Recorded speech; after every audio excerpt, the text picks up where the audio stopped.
Hey, welcome to Jimmy D's RC. Thanks for stopping by. Second of two unboxings for the day. I was able to get the brand new E-Flite Corsair F4U-4. That's a 1.2 meter, this is the version 2, I believe, of their Corsair. So brand new on the market, just got here to Australia, and it's E-Flite, so you know it's going to be Spectrum with the smart technology. Fantastic. I got the bind and fly version, the basic bind and fly, and this unboxing, like a lot of channels, will do their own unboxing before doing the unboxing, so it's a bit more clean and scripted. I'm just going to go for it. So you're seeing out of the box what I see out of the box, and we'll try to figure it out and see how it goes. This is my first E-Flite plane, so here we'll have a look at the outside of the box. Right here it gives you a list of what is included for each version. So you can see on the left-hand side, I don't know if you can read it, I'll read it for you. In the PNP version, you get your motor, your ESC, and your servos. And then you have to do your own receiver, transmitter, battery, and charger. And the difference with your bind and fly version, and they say it's skill level 2, I guess, because then you don't have to put your own receiver in. The difference with the bind and fly version, which is this one, is that it's got its receiver pre-installed. So there was some question with my buddy RCGUS as to whether it actually includes retracts and flaps, because that's listed here under functional extras. See, rotating retracts and operational flaps, it says, or operational flaps. Watch for a flak. Operational flaps, it says those are functional extras, so we thought, oh, maybe they're not included. Maybe we got to put our own flap servos in and get some E-Flite retracts. But, you know, everything else I've seen on the outside of the box seems to indicate that the undercarriage with the retracts are there. You can see here there's no undercarriage out. It says wide flight envelope from scale, like to all aerobatics, high power, 3S and 4S compatible motor with a 70 amp Avian Light Smart ESC. And they say it's easier to fly because it's got AS3X, so that's the kind of like a gyro stability mode. And safe mode, which is going to be your angle mode, which is where it limits the angle to which you can pitch and roll and let go of the sticks, and it'll return back to straight and level flight. If you've got power on, it should go to straight and level and climb away slightly with safe mode. And so safe select technologies. So very excited. I don't know if you can tell, but let's get into it. I want to find out if it does have that undercarriage inside. I think what we'll do is we'll read the back of the box first as well, and then we'll have a look inside the box, all right? Just feel free to fast forward if you want to get to the meat and potatoes. All right, so what do we have here? So here it says Spectrum 6-channel receiver with 2.4 gigs DSMX technology. So yeah, that's your typical current model DSMX receiver. Safe, which is optional use safe select flight envelope protection, we spoke about. AS3X, right, which is your stabilizer. Here it says smart, so Spectrum Avian Light 70 amp Smart ESC with telemetry, which would mean you would need a compatible transmitter and receiver. I'm guessing the receiver, since it's already in there, it's probably already got what you need receiver-wise. And of course, I'm running the NX8, which is the current model Spectrum transmitter, so that should all be compatible. It says so this is for your battery pack, 3S and 4S compatible, factory installed brushless power system, you beauty, 6 factory installed servos and linkages. So if you've got 6 servos, I wonder. So what would you have? You'd have 2 for ailerons, 2 for flaps, 1 for rudder, 1 for elevator. Yeah, so there's your 6. And if you've got E-Flite retracts, they are on their own retract system. I wonder. Well, have a look. Wide flight envelope and functional flaps. So the flaps must be included. They're functional, right? Operational rotating electric retracts with scale-like strut covers. They must be included. I wouldn't suspect you'd have to buy those as an extra.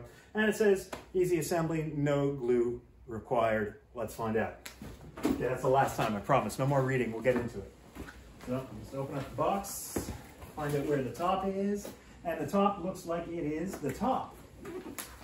Some of those Flightline airplanes are packed in such a way where there is no bottom on the box. The bottom is just a cardboard tray that everything kind of sits on. And as soon as you start to pull the cardboard tray, stuff starts falling out.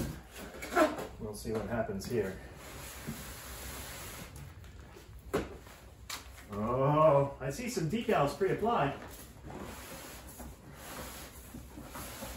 Yeah, there's some pre-applied decals there.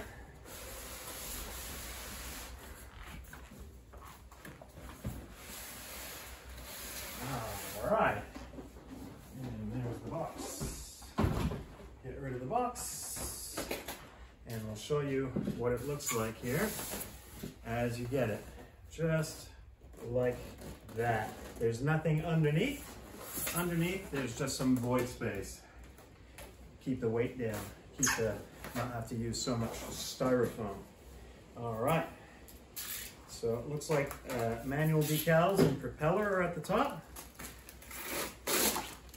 Okay. Whoop, get that off the plane, you silly bugger.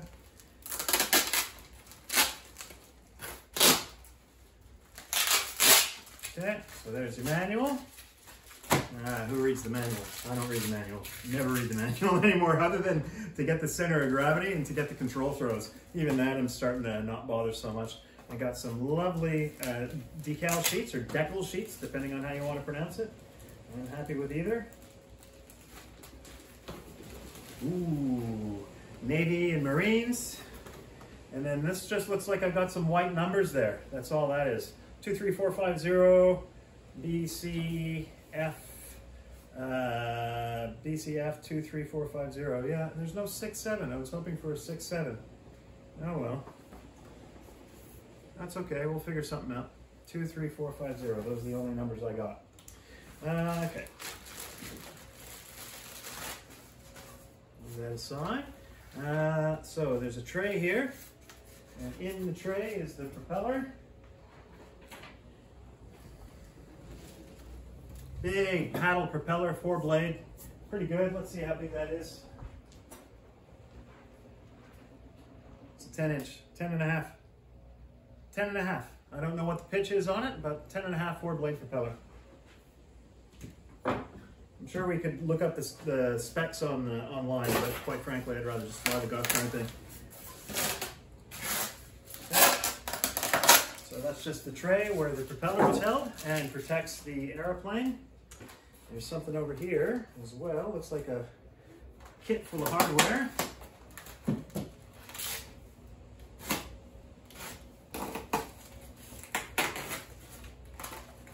I see. I've got my removable fuel tanks. If you're the type of person who likes to fly with those nice nacelles underneath, the removable fuel tanks, there they are, 1, 2. And they look like they're going to be held on just a plastic slide on. So if this is the front of the fuel tank and that's the back, it looks like it's just going to slide right into where it needs to go. Right here. Let's have a look. Yep. And that's it. No click even. Just slides in, and the airflow keeps it there because you only fly forward, I suspect. Now, as I understand it, with this ESC, you can actually set up reverse thrust if you have a really short runway. Pretty interesting. Pretty interesting if that's the case. Oh, you beauty. Oh, you beauty. And of course, it does have those retracts. You can see they're retracted and rotated already. And have a go with the finish. Isn't that beautiful? You can't tell it's a foamy unless you get really, really close to it. What a nice, everything's really well organized here, wires wise. And yeah, as suspected, which are completely hidden, I've got a servo for each flap, and I've got a servo for my ailerons. So there's 4 of your 6 are taken up in the wing. You can see we've got the gun recesses. We've got a pitot tube already installed over there. There's a little bit of styrofoam on the wing, but that's no big deal, right? A little bit of cleanup. What I really like about this model, and most Corsairs that are being produced nowadays, I'll just actuate the flap control here. Have a look how your flaps come in 3 separate panels. Some people call that split flaps. That's not what a split flap is. A split flap is when you have your upper wing surface on top. You've got your upper wing surface, and you've got your flap below, and the upper wing surface stays there, and the flap comes down. That's what a split flap is. Aerodynamically, that's what you'd call it. I don't know what those, when your panels are, your flap panels are called when you've got 3 separate ones. Maybe they also call that split flaps, but then that would be ambiguous. But let's be honest, we're dealing in the world of aviation. There is quite a bit of ambiguity at times in aviation. Until there's a big accident, they tend to not change that. All right, we'll take those fuel pods and nacelles out of there. Oh, you beauty. Look at that nice gull shape too, eh? Isn't that gorgeous? Oh, I love it. Oh, I love it. Where am I going to put it so it doesn't get damaged? This is a problem I always have when I'm doing unboxings. I don't have enough room. Okay. Now, what else have we got in here? Let's look at the rest of the goodies. There's a knife. That's not a knife. Okay. Looks like I have my spinner. Looks like I've got a bracket that goes on the outside of the propeller to add some realism. There we go. I've got a binding plug. I guess it's so it's not. They say it's bind and fly. I guess it doesn't have a button like the current Spectrum receivers do. Looks like I'm going to have to insert the dongle, and that's going to be, I guess you'd call it the spinner, the front of the propeller. Propeller nut. It's threaded, yeah, so it's a propeller nut.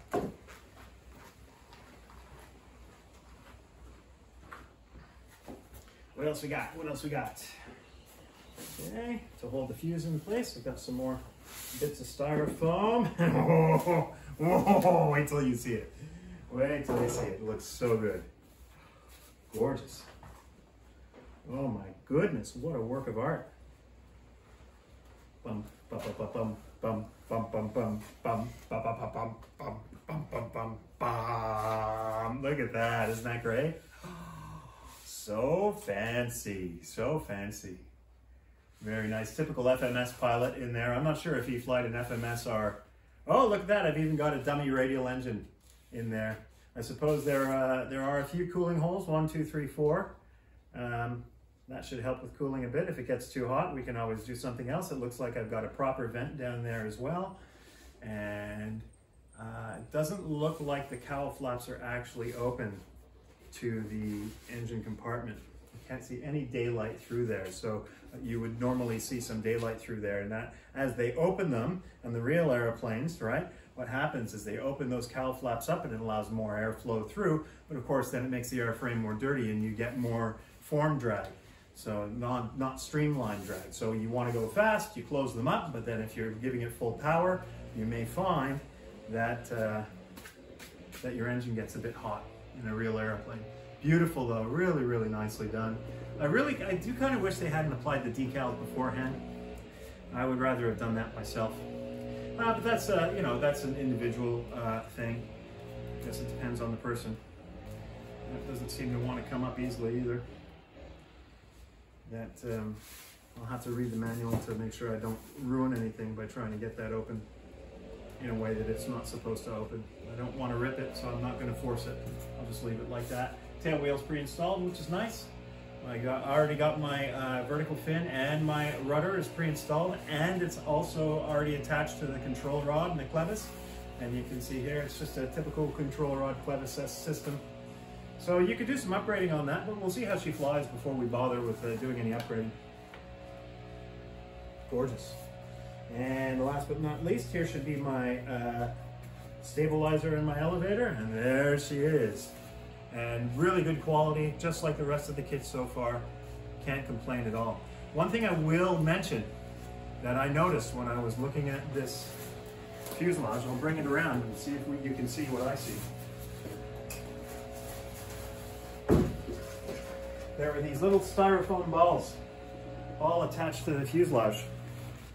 And what it's done is it's left some pitting where those styrofoam balls were. You see the pitting? 1, 2, 3, 4, 5, 6, 7, 8, 9. Doesn't seem to have affected it too much. It's hardly noticeable, but somebody that has an eye for detail, that might get you a bit, oh, I'm not too happy with that. Anyway, for me, I'm not too fussed by it at all. It's just here. Let's see, I haven't wiped that one off. Let's see if it leaves a pit. No, no pit under it. That's okay. Like a little bit of dents and stuff. Oh, what are you gonna do? It's not perfect. And as long as I fly it well, we'll see how long it lasts in the state it's currently in. So, there it is. There is your E-Flite, what do they say? F4U-4 Corsair. Gonna go this way? Yeah, that's gonna go this way. If I can figure out how to work it out. I don't want to cause any damage by rushing, and I think that's what would happen if I do this now, just to see what it looks like. I think I'll read the manual. I say that as I go ahead and proceed and do just what I said I wasn't going to do. I think I'll read the manual, puts it together. Wow, it's going to go together very easily. And you can see the wires are going to cause a problem. I'm going to have to feed the wires up to get the wing to sit properly, so I won't go ahead with that. But there she is. Pretty straightforward.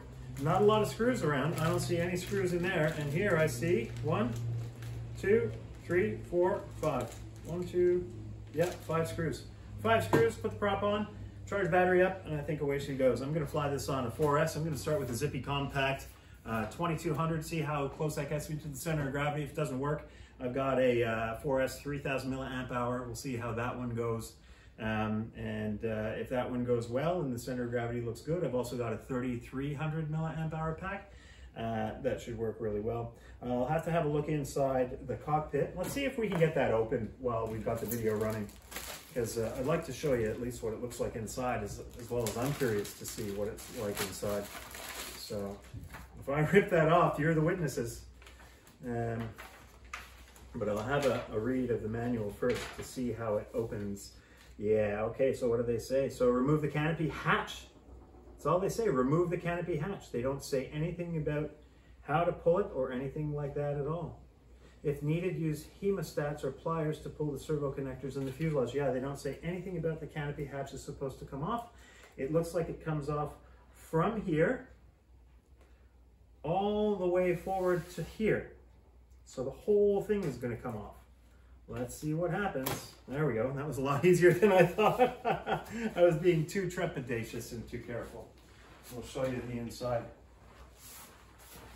There we go. There's our, what's this? This is our elevator servo, and there's our rudder. So it's split in two. Why would that be split in two?